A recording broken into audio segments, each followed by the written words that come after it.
Coğrafi təhlilində baxacağımız növbəti ərazi sahəsinə görə Azərbaycanın ən böyük inzibati rayonu olan Qubadır.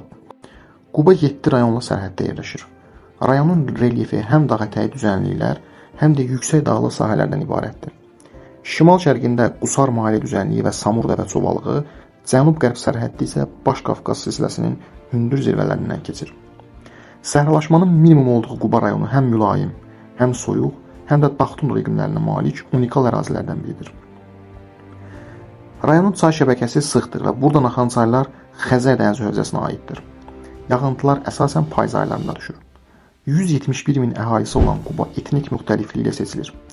Ləzgilər, tatlar, buduq və xınalıqlar kimi qruplar rayonun mədəni və sosial həyatına zənginlik qatır. Adam başına düşən ümumdaxili məhsulu 3808 manatla normal hesab olunur.